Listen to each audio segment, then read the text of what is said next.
السلام عليكم ورحمة الله، مساكم الله بالخير والعافية والبركة. طبعا بسبب الزخم اللي علينا أكثر من الأوقات بعد ما قدرت أسوي بث مباشر وأجاوب على استفسارات، فراح يكون عندنا تقريبا كل أسبوع فيديو أو فيديوين إجابة على الاستفسارات، وهذا هو أول فيديو راح يكون، راح تصير سلسلة عندنا إجابة على الاستفسارات. هذه هي الحلقة الأولى من الإجابة على الاستفسارات، أتمنى تكون تعجبكم وتنال رضاكم وتفيدكم ان شاء الله. راح نجي على التعليقات، طبعا التعليقات راح تظهر يمكم ايضا. اول تعليق عندنا انه شخص من العراق من كردستان يقول اكو شحن لكردستان؟ نعم حبيبي اكيد، كل محافظات العراق عندنا شحن لها، لان انا اصلا عراقي، شريك استاذ عودة الدراجي ببغداد موجود. اللي بعده يقول ممكن تحكي على اليمن كيف طريقة الشحن؟ المشكلة باليمن حاليا عندنا يعني اكو لا عدن ولا صنعاء، وحده من عندهن شهرين الشحن، وحده من عندهن 3 اشهر. انا بالفعل بديت اشحن وشحنت بضاعه، لكن عندنا مشكله وحده انه تاخير مو طبيعي. يعني انا سابقا قلت للزبائن 3 اشهر ولحد الان 4 اشهر يمكن او 3 اشهر ونص، البضاعه لحد الان ما واصله. فالشحن لليمن نعم موجود لكن يتاخر، هذه فقط المشكله الموجوده. عندنا طبعا اقارب الشباب اللي عندي من اليمن، انا عندي بالشركه اكثر من 50 موظف، تقريبا 6 أو 7 يمكن من اليمن، فعن طريق اهاليهم واقربائهم ممكن يشحنوا لك البضاعه وتستلم تدفع المبلغ لاي شخص باليمن. لكن احنا ما عندنا شركه رسميه لحد الان، بس جاي نشحن بس تتاخر عليك البضاعه. اللي بعده، انا من لبنان وتواصلت مع احمد حمود وكانت المعامله جدا حلوه، استلم مني المصاري وقال وكل التوفيق لكم. ماهر، شكرا استاذ ماهر حبيبي. طبعا احنا دائما صراحه احب افتح مكاتب بهواي دول، لكن الامر صعب جدا، انه صعب اسيطر على كل هذه الدول. عرفت شلون؟ من افتح انا فرع بالدوله لازم ادز له نماذج، ولازم ندز له بضاعه يعرضها للناس، ومرات نشحن شحنات مثلا ما تكفي الحاويه نزيد بضاعه. فان شاء الله هواي استفسارات تجيني على باقي الدول، يعني مثل المغرب وغيرها. المغرب صراحه انا قررت افتح شركه للمغرب، لكن بالنسبه لهن بالمغرب عندنا شويه مشكله، وهي مشكله الضريبه والجمارك. تقريبا الضريبه والجمارك من 50 الى 60%، يعني لو كان عندك هذا ايه حتى 75% توصل. الهام من المغرب يعني في مرات توصل حتى 75%. يعني لسه بعدنا ما مضبطين امور الجمارك، ان شاء الله بس نضبط امور الجمارك نفتح. انا بالفعل رسالت واحد من الصين، زكريا من الصين كان معايا هنا ورسالته للمغرب، وهسه هو بالمغرب وجاي يضبط امور الجمارك. فبس زكريا ان شاء الله يكمل امور الجمارك انا نعطيكم رقمه وتصير شركتنا رسميه بالمغرب. لكن تعرفون راح تصير الاسعار غاليه، يعني مو كل شيء تقدرون تشترونه بالنسبه لاهلنا في المغرب. اما باقي الدول فان شاء الله احنا كل ما نسيطر نفتح فرع ثاني، لان العمل بهالطريقه هاي. اذا انت مو تسيطر وتفتح تفتح تفتح، انا افرح هسه تصير عندي 20 دوله 50 دوله مكتب، بس هذا مو شيء صحيح. اذا انا تحركت بدون ما افكر واحسب خطواتي احتمال تتفلش هذه الشركه، لان موضوع فتح فرع جديد بدوله جدا صعب. يعني انا ما اريد اخش بالتفاصيل صراحه، سابقا فتحنا بعض الدول وغلقناها، يعني ما اريد اسبب مشاكل او هاي.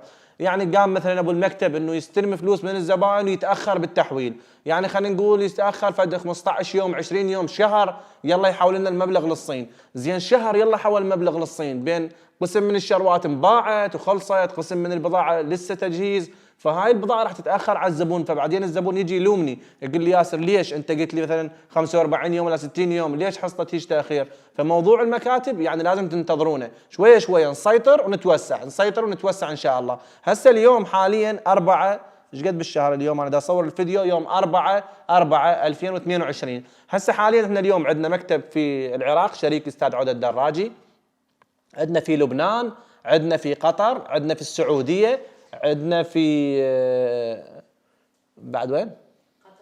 قطر اي خلاص قطر والسعوديه وكازاخستان ولبنان وسوريا. حاليا فقط هذه المكاتب اللي عندنا. ليبيا نعم.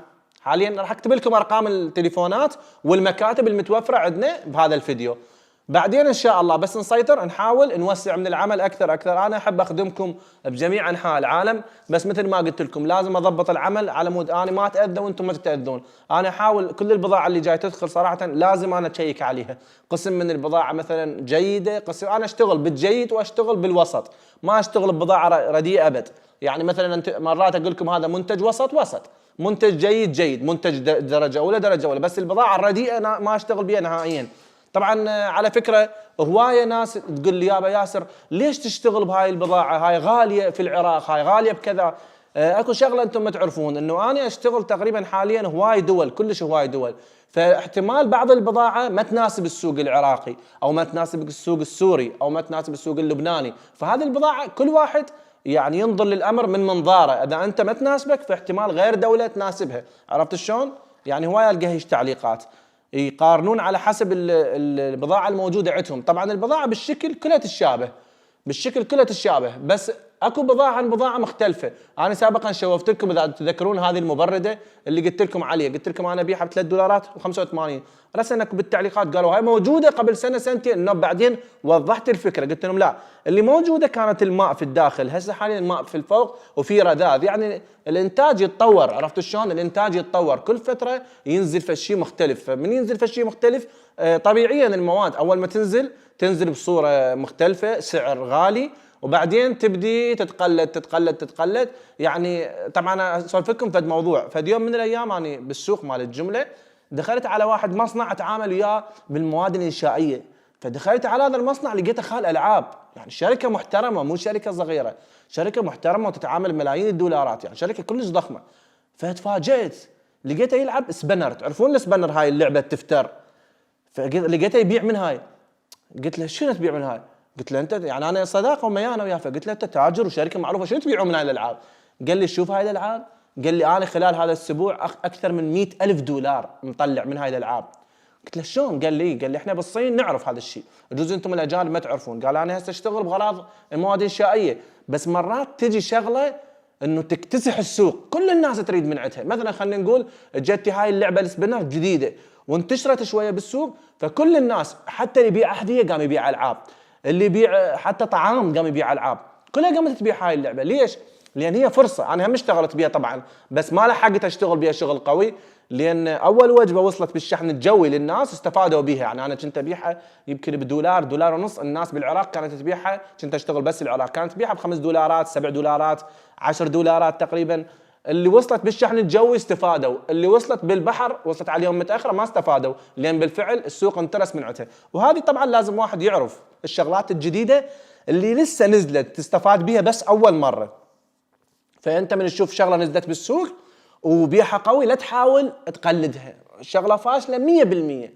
يعني مثلا خلينا نقول هاي المبرده او اي منتج نزل بالسوق وشفت الناس كلها اشترت من عنده، الاول هو يعني الناس الاوائل هم اللي راح يستفادون. انت حاليا من تشوف وتريد تشتري البضاعه الثانيه ما انصحك بهاي الشغله، لازم تحاول لو تشوف شيء مثلا تقدر تشتغل به، لو تشوف شغله جديده بعدها ما واصله للسوق. يعني مثلا تشوف الشغلات اللي يعرضها ياسر او بالامازون او بالاي باي او علي اكسبريس، تعرفون هاي المنتجات اللي بدات تنزل جديده، انت شوف وتقارن، حسب حساباتك. شوف مثلا نزلت بالموقع، خلينا نقول هاي المبرده نزلت، انا شفتها نزلت بالموقع تقريبا شيء $25 $20 بعدها جديده نازله، فانت شوف هذا المنتج نزل ب $20 وانت متابع ياسر نزله خلينا نقول ب $3.85، انت تحسب حساباتك هذا كذا كذا، واحسب حسابك من تشتري المنتج ايش وقت يوصل لك. يعني دائما خلي عندك فراغ، خلي عندك انه انا اريد استورد من الصين، الاستيراد من الصين يحتاج لوقت. يعني مثلا خلينا نقول شغله صيفيه، انت شغله صيفيه وانت تشتريها بنهايه الصيف ما ممكن، يجوز توصل لك بنهايه الصيف فتخسر بيها او ما تبيعها، او راح تبقى عندك تتكدس وتخليها بالمخزن وتبيعها ورا سنه، وهاي تعتبرون فلوس نايمه معناتها خساره. لكن طبعا بالنسبه للموسم الصيفي حلو، احنا عندنا الدول العربيه، بدي احكي على الدول العربيه الموسم الصيفي طويل، الموسم الشتائي قصير، فالبضاعه الصيفيه دائما حتى لو ما انباعت بالصيف يخلص الشتاء بسرعه تبيعها بالموسم اللي بعده. لكن البضاعه الشتائيه كلش خطره، البضاعه الشتائيه اذا ما وصلتك قبل الموسم واذا ما صار برد الناس ما تشتري. يعني انا واحد من الناس اذا ما احس برد ما اشتري ملابس شتائيه، عرفت شلون؟ فواحد لازم يعرف ويحسب حسابه شو وقت اشتري هاي البضاعه وش وقت توصل. احنا الشحن الطبيعي 45 يوم ولا 60 يوم، بس مرات تتاخر اكثر من هذا، مرات عندي بضاعه 3 اشهر يلا توصل. نعم هذا الشيء ليش يصير، يعني ليش يصير تاخير؟ يقول لك انا اشتري من ياسر قبل يشحنها وتروح. انا اقول لكم شنو، مثلا خلينا نقول انا جاني الاوردر، طبعا تجينا الاوردرات من كل الدول، تجي عن طريق المحاسبين، وبعدين المحاسبين ينطوها لموظف الشراء، موظف الشراء يجي اذا البضاعه موجوده عندنا بالمستودع يجهزها، يخليها، احنا عندنا مكانات بالمستودع ليبيا عراق كذا كذا، يعزلها بهذا المكان اذا كانت مثلا عندنا البضاعه تكفي حاويه نشحنها حاويه، مرات البضاعه ما تكفي حاويه تبقى اسبوع بمستودعاتنا، حتى اسبوع او 10 ايام يلا تكفي حاويه. مرات احنا نسوي شراكه تجاريه، يعني مثلا احنا عندنا فد نص حاويه وشركه ثانيه عندهم نص حاويه فندزها للشركه الثانيه يدزوها يشحنوها، او مثلا شركه عندها نص حاويه تدز لنا اياها، يعني نسوي تعاون على مود نطلع الشحنات اسرع. مرات لا احنا عندنا مثلا ربع حاويه واحد عنده، يعني اقدم له تحيه حبيبنا من سوريا، مرات انا عندي ربع حاويه هو عنده 3/4 حاويه فادز البضاعه وياه وما شاء الله شحنهم كل السريع ووصلوها بالموعود. هاي شغله. لكن بعض الاوقات البضاعه ما عندي بالمستودع، اكو بضاعه ستاندر، تعرفون انا عندي بضاعه ستاندر وعندي بضاعه الشروات كلها مالتي كلها اشتريها، والستاندر قسم من عندها عندي وقسم لا اقص من المصانع، يعني مثلا قسم اقص من المصانع 100 كرتون 500 كرتون واقسمها كراتين، يعني مثلا المصباح مع الطاقه الشمسيه انا اقص قاس تقريبا حاويه، فالحاويه اقصها اني توصل ابيع مرات طلبات تصير اكثر من حاويه، فطلبات تصير اكثر من حاويه شنو لحد ما توصل الحاويه الثانيه توصلني من المعمل. فهذه الامور مرات ياخذ له 10 15 يوم، عرفت شلون؟ 10 15 يوم جمعناها خليناها بالمستودع، وبعدين مثلا شحناها ما كملت حاويه هم فت 5 ايام 10 ايام، هاي صارت 20 يوم، بعدين طلعناها. بعض الاوقات شو يصير؟ هاي الامور اللي بالصين، خارج الصين شو يصير؟ تعرفون اكو باخره كبيره والحاويات اللي تطلع من عندنا تروح تتصفط بالباخره، مرات هذه الباخره مثل السياره العبريه على قولتهن، اذا ما تكتفي الركاب، اذا الركاب مو كاملين ما تقدر تطلع الباخره، فمرات الباخره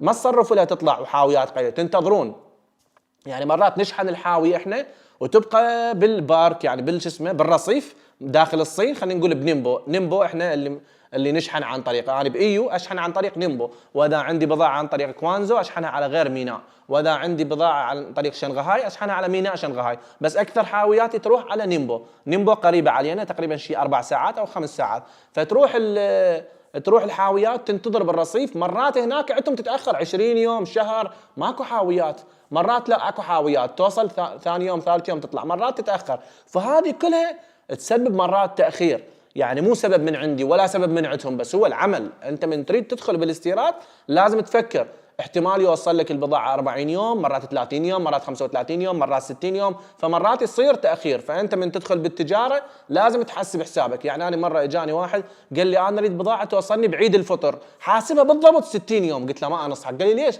انت تقول من 45 الى 60 يوم، قلت له ايه انا اقول لك من 45 الى 60 يوم، بس لنفرض صارت مشكله، مرات الباخره تعطل، مرات الباخره توقف بدبي، مرات يعني تجي منها تطلع دبي وبعدين من دبي توقف لها 15 يوم تفريغ وتحميل حاويات، يلا بعدين تروح للعراق او تروح لغير دوله، عرفت شلون؟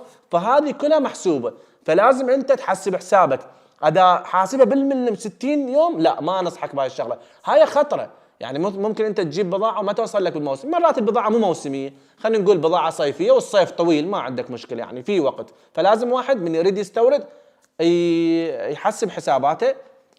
التعليق اللي بعده، مكتبك في سوريا في أي محافظة؟ مكتبنا في سوريا في محافظة شو اسمها؟ نسيت راح اكتب لكم اياها، مكتبنا في سوريا في أي محافظة؟ استاذ علي شبوط تحياتي لك، بأي محافظة؟ هسه نكتب لك اياها، أنا ما أحفظ الأسماء.